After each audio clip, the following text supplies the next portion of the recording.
back for another movie review. And this review is about one of my favorite Jim Carrey movies, Bruce Almighty. Now, of course, don't forget to leave a like, comment, subscribe, all that good stuff to Talkative Carl on YouTube, Twitch, and Twitter. And if you have a particular movie or comic or TV show, first couple of episodes you want me to review and check out, please follow me on my Patreon, www.patreon.com/talkativecarl. So that way, once I go through the listings, I'll make it a priority and give you a shout out. Of course, Patreon gets early access. Excuse me. But yeah, but Bruce Almighty, man, God, it's a hilarious movie. I love it so much. And it's not even just a comedy, there's a lot to noodle on as far as like what it's trying to teach you. But just this is full spoilers, but just to go through what the movie is about. You know, Jim Carrey plays Bruce Nolan, this not news anchor but news reporter for Buffalo. There's a Buffalo news newsroom place, and definitely dissatisfied how things are turning out. Whereas like he feels like he's not getting like the sweeps and all the hot news that his co-worker Evan Baxter, played by Steve Carell, who in a sequel to this as Evan Almighty in the sequel to this. It was fine, but not as good as Bruce Almighty in my opinion. But anyway, but if you want me to review Evan Almighty, please leave a comment below, or at least go to my Patreon and make the suggestion, and I will definitely put it on the list. But anyway, so he talks with his boss. Let him know it's like, like you giving all the, Evan all this good stuff, and it's like, well, he was in before that. He was in just because he was. It's a funny opening where he's like, reporting on like the world's biggest cookie, like supposed to be like a world record kind of thing, and he's like thought it was like a waste of his talents and life dealing with some like what he deems to be like petty little insignificant things. And when he's reviewing it at home with his girlfriend Grace, played by Jennifer Aniston, she was just letting him know, like, it's like nothing wrong making people laugh, because like he's complaining like how like it doesn't work unless I'm a total goof on TV, and I don't want to be a total goof. I want to be taken seriously. And it's like, she's just trying to remind him this is not a big deal. You're still doing fine. And it's like, that kind of thing. Then the next day he's sitting there telling his boss, "You gotta give me a shot. I'm pushing 40. I'm still doing the same old stuff. When I started, I want to move up. I want to like go to the next chapter." And he relents, tells him, "Okay, we're doing like a reporting on the May of the Mist in Niagara Falls. We want you there. It's live." He never did live. Evan always did live. So he's like, "Well, now you and Evan do live." And this is like one of the things like I found like probably like one of the few cons I have about this movie. But when he gets there, all sight, you can't believe, like, finally I step up. Now I'm gonna do my job. And it's like, and just like, I'm getting closer. Just want to get past this point. So he's literally on that boat wearing like this rainbow colored like umbrella hat thing. And before they put him on, they made this major announcement that one of the anchors who's retiring, step it down so that way Evan is now a co-anchor to Susan Ortega, who's played by I looked this up a long time ago, and I, for the life of me, cannot remember. Because she's been in stuff. I've seen her in stuff, but I just cannot remember.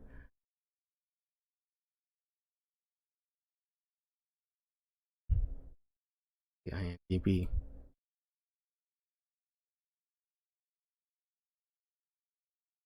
Catherine Bell. I know I've seen her in stuff.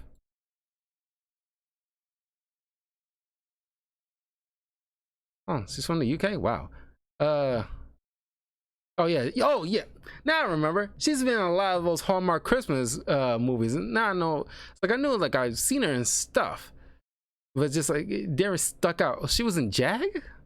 I never watched Jag. I only saw bits and pieces with my grandfather.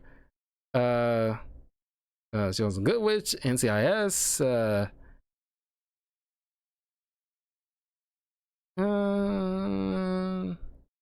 Armory wise, there's a lot of military stuff. Yeah.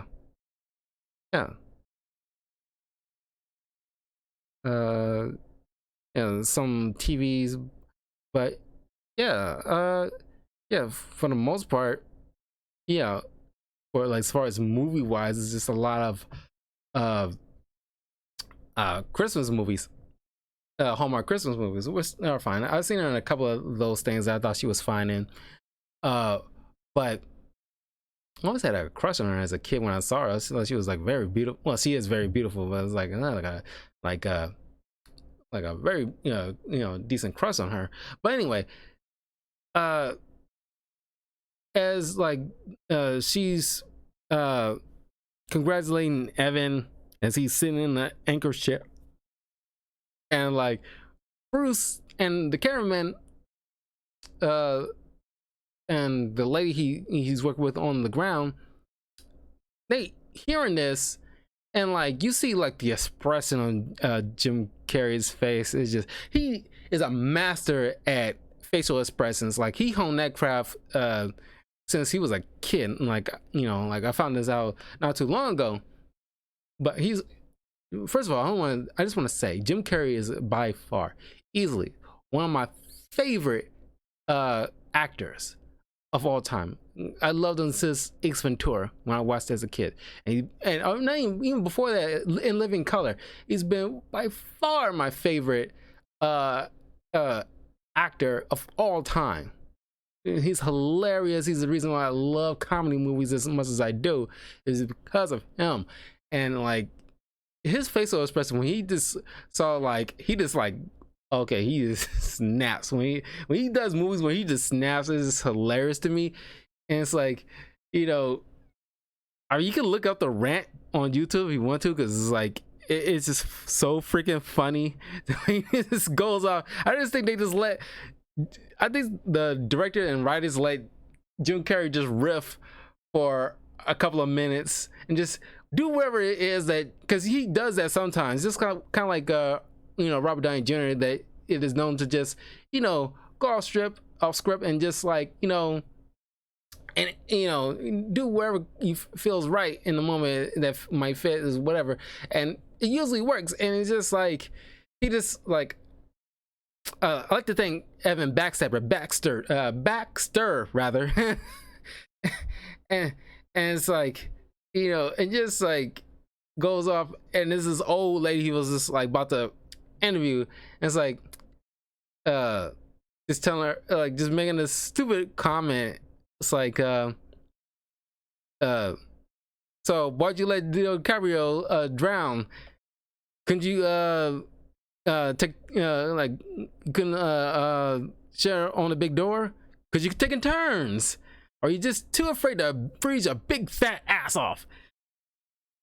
But he's like, and then he goes to this dude, and he's like, he's trying to come over here, and it's like, look, dude, I don't want any trouble. It's like, no, come on. You tell me why I didn't get like the anchor position. It's like, and then it's like it's just the whole rant is just so freaking funny. It always stuck with me. It's just like, and then it's, and he just sounds off like, "Back to you, fuckers." And his wife, not wife, but girlfriend, Grayson, and looking like, "Oh my god." It's like, dude, like, you're so fired. It's just, and then it's like, once they toss him out on his butt for freaking out like that, just embarrassing the network altogether. You see this homeless dude getting jumped on by this group of thugs, and he's trying to step in, but then he get his butt whooped for his in return for trying to do a good thing. So when he got home, he kind of like bit Grace's head off for when she's just trying to comfort him, and so out that whole ordeal,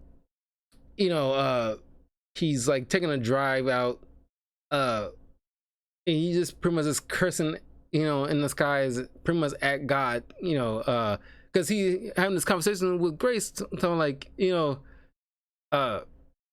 everything happens for a reason. Like, I don't want to hear that right now. It's like, God can fix my life in 5 minutes if he wants to, but he preferred to burn off my feelers and watch me squirm. And it's like, he's shouting to the, pretty much to the heavens, saying like, answer me. And then right there, his beeper pages him, just like instantaneously. He ignores it, of course, but then it's just constantly, paging until the next day when he finally just answer it. And it's pretty much like one of those like one of those kind of like operas, like are you feeling are you feeling people are treating you ungratefully? No, it's not how it goes, but it's like are you feeling ignored at work? Life got you down. Is your name Bruce? Well, come here at such and such address, or we'll just keep paging you. And then he goes to this abandoned building where he meets this janitor, played by Morgan Freeman. And well, before we get to that, one of the cons I had about like Bruce's boss, like, dude, you pretty much let him and it's like he shouldn't have freaked out like that, and just when he got back to the newsroom, or at least when he got back to work, to talk with his boss, like, you just said, like, you literally said now you and Evan does a lot of feats, but then you not sideline, you kind of blindsided me, and now you offer him like the anchor position. It wasn't like it wasn't even an explanation of why they chose him without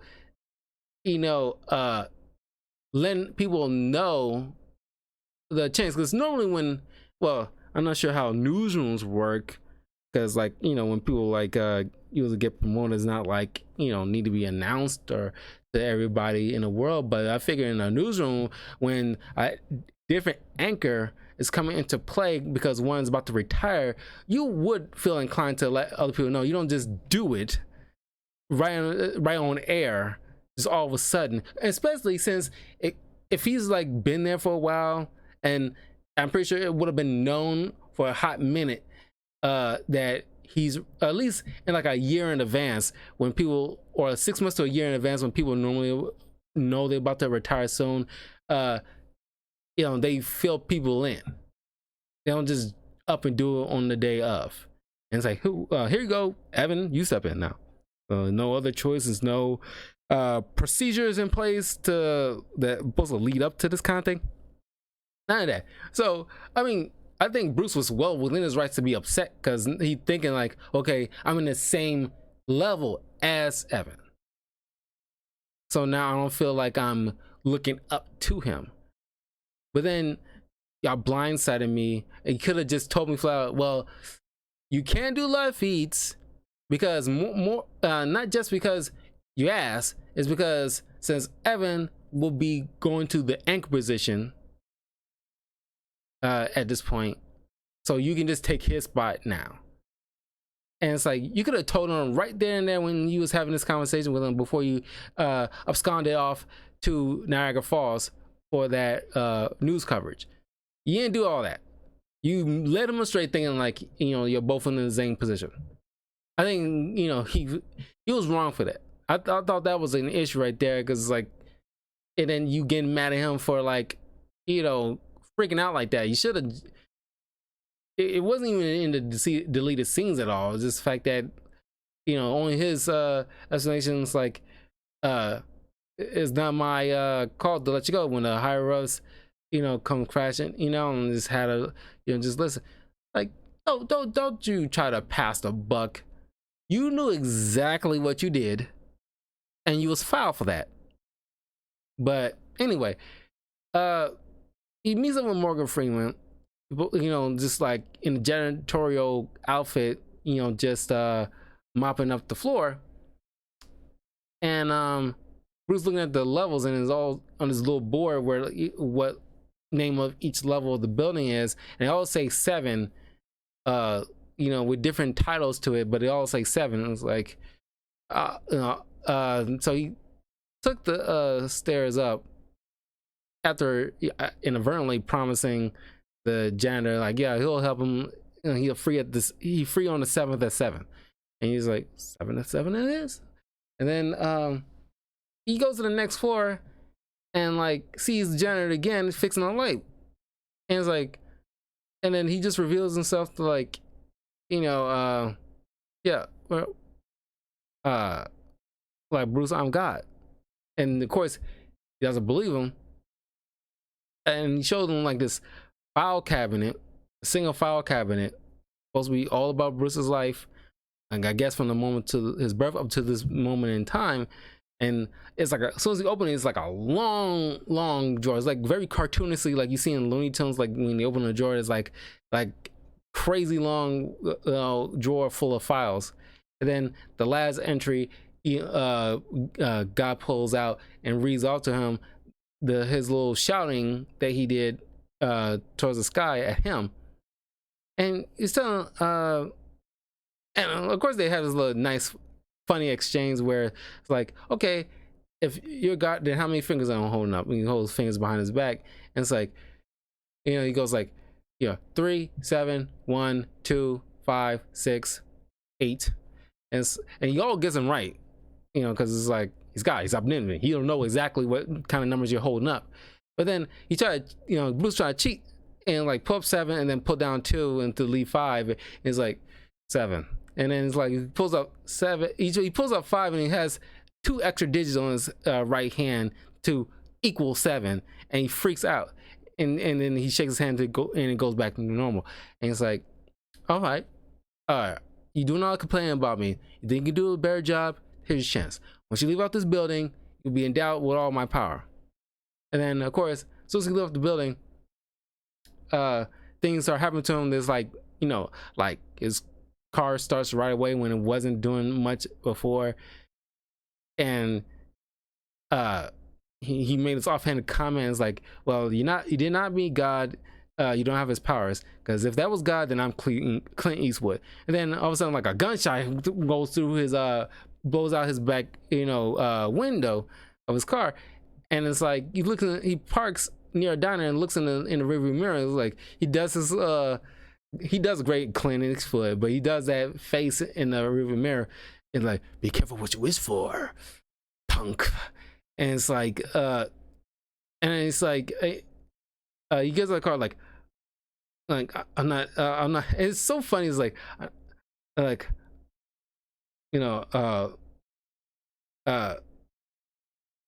he says something. It's like, and he pulls up like a gun, like a 44 Magnum, the most powerful handgun in the world. And it's like freaking out. He's got a freaking gun in his hand, like in public, and he's trying to hide it and try to toss it away. And then he like, I'm not Clint Eastwood, I'm Bruce Nolan. And he Bruce back in his, unzipped his button up, and he like pulls out like his microphone, and he's tossing it away. So he's inside his diner, and just trying to piece things together, just to collect himself for a minute. Then he just testing things out, making things move with with his mind, and he's like getting soup that he ordered, and he's parting it like the Red Sea. Then guy appears in front of him. It's like, I need to run down the rules with you. So he breaks down the rules, which is only 2. Can't mess with free will, and don't tell anybody you got. And obviously, it's kind of very, very, very big. Very easy to remember, but obviously very big because like you said, like you don't want to tell people you got. Believe me, you don't want that kind of attention. And then you can't mess with free will, which kind of makes sense because as soon as God gave mankind free will, that was it. Even he can't touch it at that point because it's like he didn't want puppets. Like theologically wise, because I am Christian, yes, but theologically wise, I think it would make sense that as soon as he implemented that place, I don't think because he didn't want puppets to worship him. He wants people to have free will, and it's kind of plays in the free will aspect. Kind of plays into the story a bit later on, but it kind of makes sense that when Bruce tries to make we'll get to that, but he's trying to make his girlfriend do something, but it does not work. It cancels out. Can't mess with free will. Point blank. Period. That is it. But once he breaks down the rules, and it's like, so like you have more powers beyond the rules that I just mentioned to you. Use them however you choose. But then once he starts, because they're walking on the water, as Bruce watching like a sailboat goes by, and it's like, well, I'm taking a bit of a vacation. Like he's like, God doesn't take vacations, and it's like, well, you ever heard of the Dark Ages? And it's like, and then he throws back a comment at Bruce like you'll do fine. It's like you can solve anything in 5 minutes if you want to. And like, and I think, and I like that scene because like you can see like the expression on Bruce's face, and knowing that that's probably not gonna fly. Or at least he'll learn over through a bit of time through the runtime of the movie that that's just not gonna fly. As far as like just trying to solve everybody's problems, because it's not that simple. But then he started like updating his wardrobe, getting back at the thugs who beat him up, making a monkey come out of one of the guy's butts. The monkey looked just like the monkey from the Ace Ventura. I thought that was such a nice touch. Then of course, he's trying to win his, he wins back his girlfriend Grace by like presenting her with like these rare flowers that he personally merged together from combining tulips and daisies to make daisies. And then he goes out on a balcony and just pull the moon for it by like an invisible lasso, and then brighten up certain points of stars to make it like very beautiful, like a night sky. So that way she can just be impressed, and then he woos her and it increases her sex drive, so they have like a very nice night of passion kind of thing. But then when he wakes up, he hears voices in his head, which turns out to be prayers, but he just dismisses them, at first. But then he starts using his powers to get his job back, like unearthing Jimmy Hoffa, that kind of thing. And then like summoning a meteorite near like a county fair cook-off, so that way he doesn't, he's going through the motions of doing those like same old news reports like he used to do, but he causing certain things to happen, so that way he'd be right there to break the big story of something like a meteorite crashing near the cook-off, so that way he's the only one on scene at that time, so he can be Mr. Exclusive. But as he's trying to celebrate bringing his girl out to a nice dinner, but then the prayers start building up again. Well, even before that, he got on his knee to like Grace and her sister, assuming that he's about to propose, because they apparently been together for quite a while, because it's like this photo album they've been trying to put together, but it was not completed. But he hasn't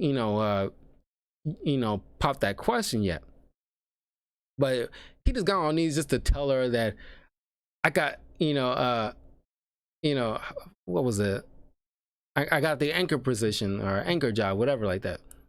And she's just like, you can see, like, you can tell, like, these are incredible actors. So you can see, like, when Jennifer Aniston does that expression, like, just like a nice combination of disappointment, but just feigning happiness for her boyfriend, because it is like she acknowledges it's a big deal to him, because he's been trying to work at this for a very long time. But she just felt disappointed with her hopes high, thinking like, they've been together a long time, I've been waiting for you to do this, but he still hadn't acknowledged that fact. But as soon as the prayers start building up again, he goes out to get some air, but then he's transported to Mount Everest, where God tells him, like, yeah, those are prayers. It's like, if you don't deal with them, they will build up on you like that. Well, you had my powers for over a week now. How many people you helped? And it's like, well, I want to right a few wrongs in my life first, so I'll help the world. I'll help the world. I can help the world. And God clues him in, like, that wasn't the world. That he gives like a particular neighborhood, but it's like pretty much like maybe like 3-4 blocks of people in his surrounding area that he's personally dealing with, in the Buffalo area that he's personally dealing with on his own, and that's who he's hearing. So that kind of clues you in on just like a fraction of an idea of what God probably deals with on like a global scale. The fact that the amount of prayers that he probably deals with, and he carries himself so casually about it. It's like, that would have, if I was in Bruce's position, I would be like, my mind would be like, no, I can't like listen to all that crap. And it's like, and if that's just only a few blocks, like, I would have blown my freaking brains out, after a certain point, because like that is just too much. And hear all those prayers, and then Bruce try to, like, this movie was made in 2003. He's trying to modernize all these prayers so they won't be in his head, so he can actually think. So he puts this all in like an email format, and it's like a little pun. Instead of making like Yahoo, is Yahweh, and you got prayers. So like, it's a little over, like, it's building up, it's loading the amount of prayers that's been accumulating. And it's like, it first start off like, 1,500,000 and something thousand. And of course, he uses his God powers to speed up the process of him typing and going through all the emails. But as you looking through, it gives you like a little snippets of what you're seeing. Because I remember as a kid, I paused so I can see what people were asking, and like and like, he just typing in yes for everything. And it's like, dude, you don't take. I remember talking with some more cousins and my little brother when we was younger, when this movie came out, and we all looking at each other like, what if somebody asking him praying for a gun or something, he just saying yes to it, and it's like, without any kind of forethought. But even as kids, we knew that was like, that's so stupid. Like, why would you do something like that without checking the email first? You just giving them crap. Probably half the stuff they probably won't even need. And it's like, and then as soon as he thought, like, he started slowing down, it's like, okay, I thought I'd make a dent right now. And then it's like he sees more prayers falling in. It's like in the 5 millions now. It's like, and his line next was always cracking me up. It's like, oh my god, what a bunch of whiners. it's like I'll probably feel the same way. It's like I would probably call a lot of people praying like, what a bunch of whiners. It's like, oh my god, y'all still asking for crap. And so then he just like Control Alt and just click yes to all. Like there, now everybody's happy, so he can just go about his business. He's just completely, not ignoring the job, but he's half-assing it in a major way because he's just all about himself. He's just like not really concerned about all this. So he just wanted to have the power. He wanted to have his cake and eat it too. He wanted all the powers without the responsibility. You see what I did with her? But anyway, he's in his like this big old mansion, is like throwing this big old party to celebrate his promotion. Now in the deleted scenes, there's like a scene prior to this where he ran his place because he's making his big moves, he's earning his bigger revenues than he had before, where it's like he's showing this house off to Grace. She thinks it's ridiculous, which kind of like feeds into the next scene where he's trying to call out to her to come to the party, because she wasn't there. And because in this deleted scene they show like she like had an issue where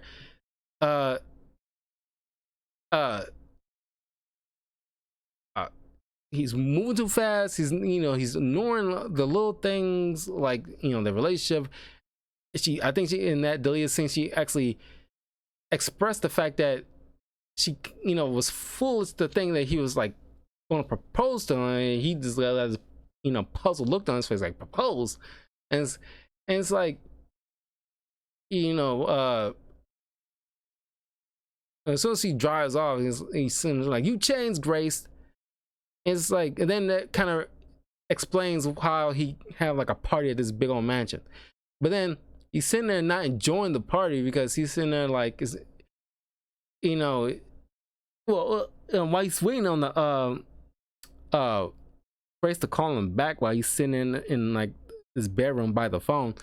You hear all these random party goers, talking about certain things that's happened to him, which kind of feeds into like certain little things, like because of him not misusing, but just being irresponsible with his powers, causing these like wild catastrophes on different levels to happen in some parts of the world, like over in like the Asian countries, like because he pulled the moon the way he did, given like the lunar cycle, and where he is compared to where like the other side of the country is, caused like a massive tsunami to flood different areas of I don't know if it was Japan or China, like with some parts of Asia was like flooded because he decided to make a beautiful moonlit night for his girl so he can get laid.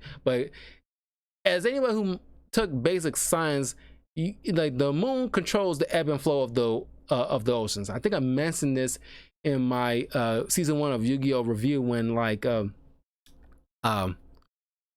when Yugi dueled Mako Tsunami in Duelist Kingdom, he had this card called the Full Moon, where it he played it, made the tides come in high, because Mako had like the water side of the field while Yugi had the land side of the field. The water kind of like covered almost all area except for one patch of land for his monsters to sit on. But as soon as Yugi destroyed the moon, as you can see how it controls like the ebb and flow of the water, so it caused it to recede where until it was all nothing but land.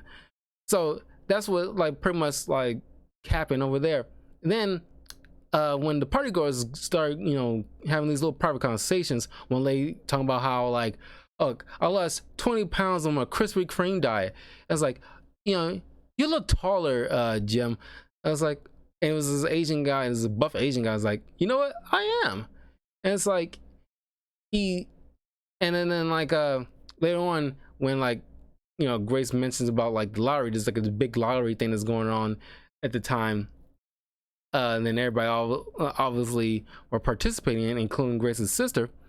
But obviously a lot of people prayed to win, but since everybody prayed, they all get a slice. But they all pretty much get like 17 bucks worth between all of them. So it's like, you know, the ram effects, the ram effects, that's not a word, the ramifications of his irresponsibility is causing people possibly, you know, other side of the world, but mostly so people in his general radius, the place he has pretty much dominion over, that he's supposed to be looking out for, but not taking it seriously. But then Susan Ortega, seeing like because she's like a very opportunistic woman, and seeing that, you know, Bruce, who she never even paid attention to, saw how like he's starting to like rise up through the ranks and getting noticed. So he's becoming like a big shot. So she's, you know, she's trying to sink her claws into that. But glad we didn't dwell on that too much. It was just like, you know, she, you know, kisses him, and then this is when like Grace happened to decide to go to the party and sees this, and then they have a fight. And then of course Bruce mopes, and because he's sad, he sets off the sprinklers and, you know, ruins the entire party. Everybody leaves out, and he's sitting there wet, soggy, sad, and God shows in, not getting wet at all, and he just is sitting there and just like I'm like, you know, Grace left me. Yeah, I know. Like she'll take me back, right? Would you take you back? And it's like, obviously God's keeping his eye on the subject. He's not like totally ignoring the situation. But Bruce asks him like, how can you make somebody love you without affecting free will? And God just throws him at him like, welcome to my world. When you figure that out, you let me know. Showing that, like, which I heard, like, you know, a fair bit of like pastors and preachers always mentions, like, God cannot, because of free will, God cannot make you love him. He only can extend his hand. You have to be one to take it. And it's like, he cannot force it on you. You can never make anybody love you. It's not even him, with all his power. Even he cannot make you love him. It's gotta be all about choice.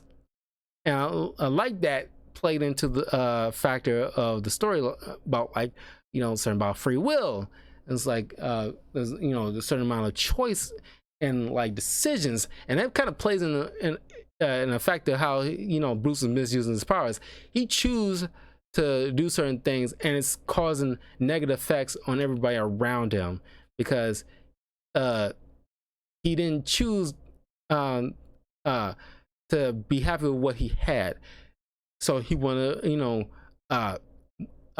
he thought being like a high up news anchor will make him happy, and, you know, the massive success will make him happy. So he chose to, you know, misuse powers to do that, and because of that, it caused other people to, like, you know, get like certain negative effects. And then he chose to like put himself in a position to, in a way, cheat on Grace, which I thought was like a funny thing to have, like a girlfriend named Grace, and you're dealing with like heavenly type of stuff. Then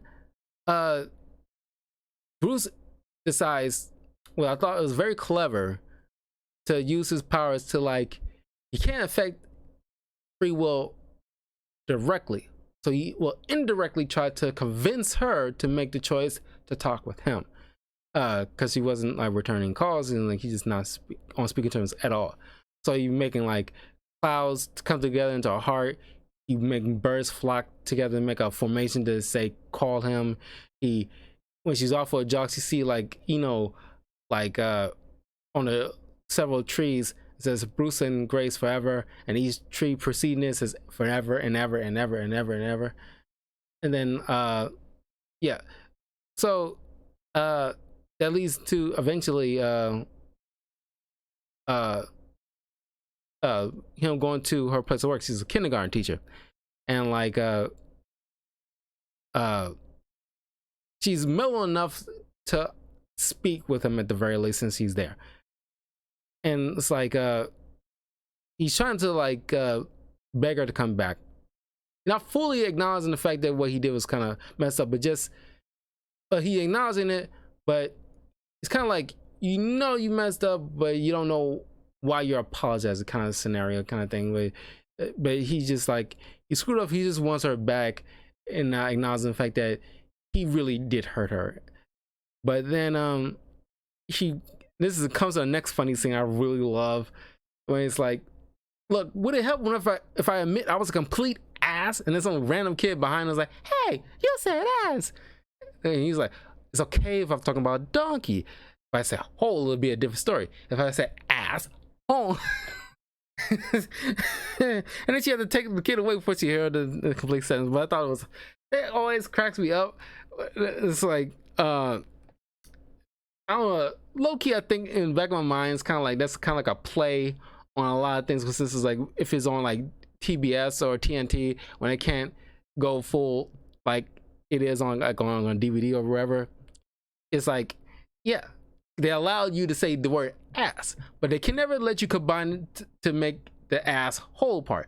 You can say ass, then put something in the middle of it, something else like ass, balloon, then hole, then it'll be perfectly okay for the senses. But you cannot go ass hole in like a formation, because that will be bleed. Which I always thought is so freaking weird as far as like censoring, where you don't bleep out the ass part, you bleep out the whole part. Why is the whole more damaging than the actual swear word? You would think it'd be the flip effect. It should be like bleep hole, not ass bleep. I don't even know why that is. That's just weird. A weird choice TV wise to be where they choose that to censor. But anyway, this is when the part when he's trying to force her to love him, but it completely negates the powers. But then come that late at night when he's like on the anchor desk, and he's trying to get started, but everything almost seems to be interrupting him. Lights going out because of the meteorite is affecting like the power lines nearby, that kind of thing, causing random blackouts here and there. And it's like everybody's like, oh, the power is out, and then Bruce's like, no, it's not. And then the lights just flip back on. It was like, and then it's like you got I guess like the hockey players of the Buffalo, the Sabres. I don't know if that's even a real hockey team. I don't follow hockey, but I know the Blackhawks, but it's like I don't follow hockey. Blackhawks is the Chicago team, but the Sabres, I guess, is the Buffalo team, and they won the Stanley Cup.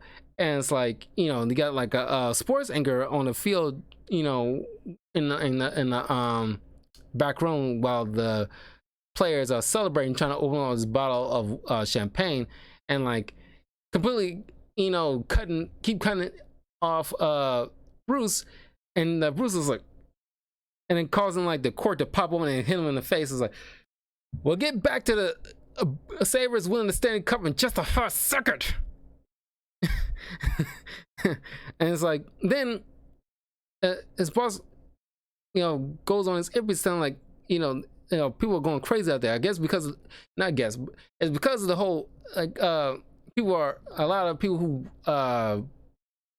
put in for like the lottery everybody, so they assume there's some kind of like malfunction or something on like the lottery commission's part, as far as like how does everybody win. So it's causing calamity, riots in the streets, and Bruce just runs out just to see everything like that. And like the billboard that they had put up of him after he became Mr. Exclusive, fell down, is being caught on fire, and it's like he's shouting out like God, and he teleports himself back towards like the abandoned warehouse, where he talks to God. Sounds like they're out of control. I don't know what to do. And it turns out to be it's the 7th at 7, so he happens to be right on time, where he helps God mop the floor, and he tells Bruce like, no matter how bad things get, you can always manage to clean it right up. And it's like it's a nice little like just I guess like referencing the exact moment of what Bruce's experience is, where he's like, he screwed up, he doesn't know how to fix it, and I'm losing my mind here, and so I don't know even where to begin. And he and it's just like it's like a perfect metaphor. It's like you can be able to figure it out. I mean, like you screwed up, but you can fix it. It's not all is lost here. But he also goes through this nice little speech, and I always thought that was very cool lines, where he's telling Bruce like, parting soup is not a miracle, it's a magic trick. A single mom who works 2 jobs but still finds times to take their kid to soccer practice, that's a miracle. A teenager who says no to drugs and yes to an education, that's a miracle. People always want me to do things for them, but what they don't realize is that they have power.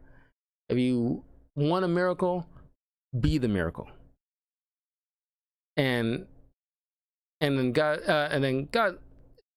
goes up the ladder, where he early in the movie was fixing a very bright light, and he goes up and looks like he's ascending to heaven a bit.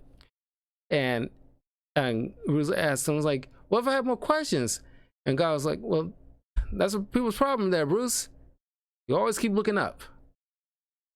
And then as things were dying down the next day, Bruce started doing like these little random acts of service. It's probably like just being that person miracle, like helping like a guy who was having car trouble, and since he turned his car into like a Lamborghini from like what was like a busted up rust bucket he used to have, he uses to help that guy with his car so he can push it towards, I guess, like the nearby like station to get looked at, whatever. And he's fixing up the scrapbook that a photo album that him and Grace was supposed to have been doing it together. He decided to put it all together himself and finally finish it, and that it's supposed to have been finished a long time ago. And then Grace came by to pick up some Grace's stuff, because she's like staying with her a bit while she figured things out. She's surprised and amazed that Bruce took the time to finish up that dang photo album that he'd been slacking on, and she decides to like throw him a bone and tell him that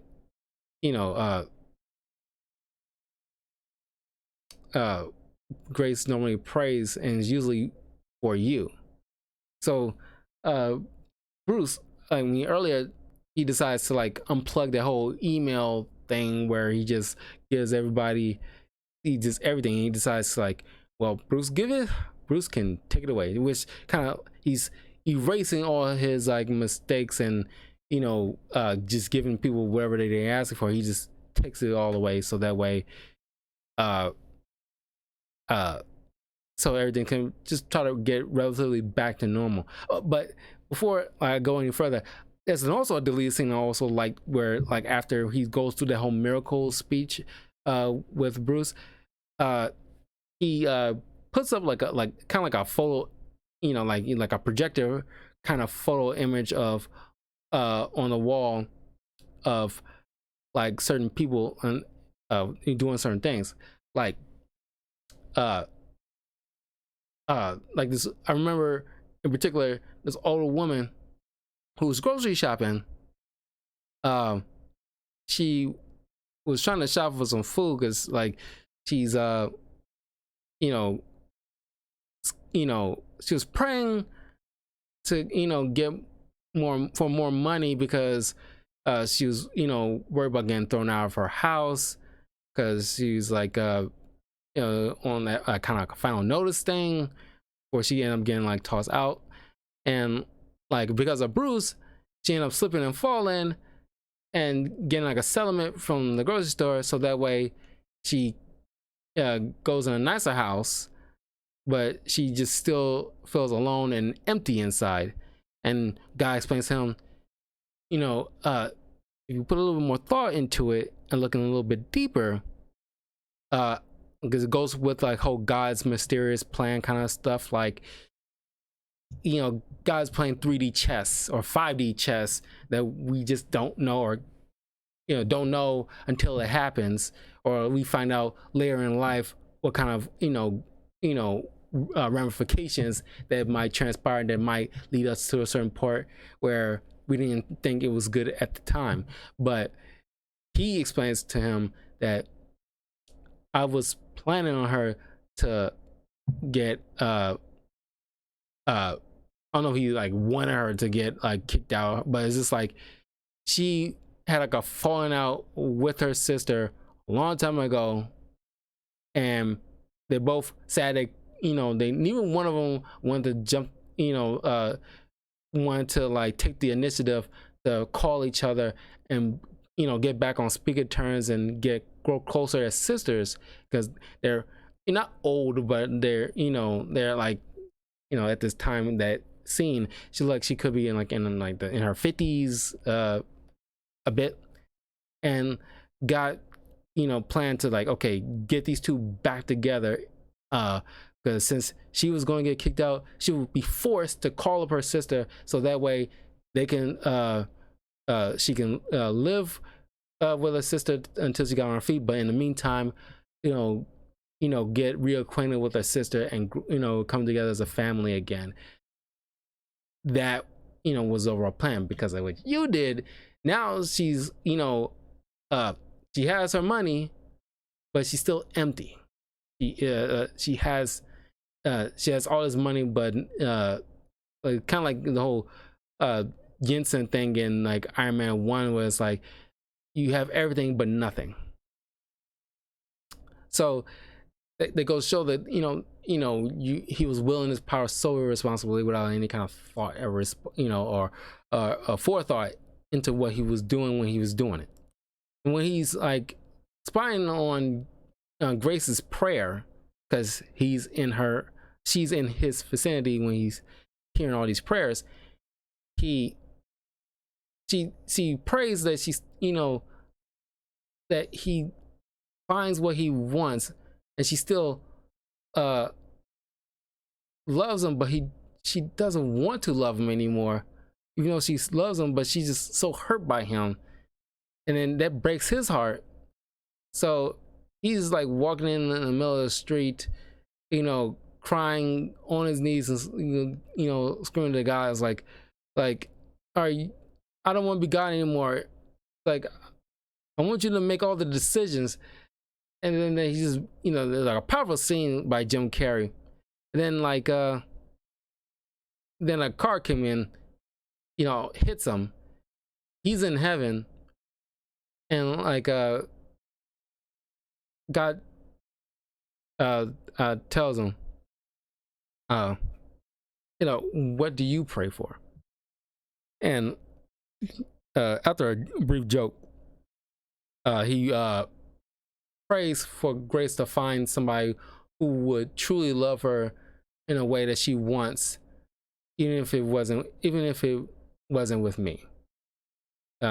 He prays that she'll find a man that would treat her well and love her like she wants to be loved. and God was like, "Now that's a prayer." And then he brings back to life, and it ends with them being engaged, and like the homeless man that Bruce helped out earlier in the movie that shows up, every once in a while, turns out to be God, who knew what was going on, this whole time, kind of situation. But that's how the movie ends, with a nice little happy ending. But I love this movie, and like, if you haven't checked out Bruce Almighty, I highly recommend it, especially if you are a Jim Carrey fan. Is a lot of laughs, a lot to learn from. Aside from the certain cons I pointed out that I thought it was kind of like a ridiculous writing wise, it is a solid movie. There's no Citizen Kane, but what is? But it's a very thoughtful movie. Probably like a better movie, dealing with like God and stuff like that than any other of these like hardcore right wing kind of God's not dead type of film, where it's like so overindulge you with like the whole God this and hardcore atheist learning his lesson that God exists, so what he thinks sucks, and there's none of that crap. This is like a sensible movie that happen to have God in it, and I think Morgan Freeman as God is so good. Since this movie, every time people associate God, they will immediately think of Morgan Freeman, because he did that job so well. But those are my thoughts, because I'm feeling this movie. I love this movie. It's one of my favorites, of Jim Carrey's. It's right up there with like Liar Liar, The Mask, Ace Ventura, as far as like my favorite Jim Carrey films. Of course, there'll be more Jim Carrey films down the line, but follow me on my Patreon, www.patreon.com/talkwithcarl, and sign up to one of the tiers.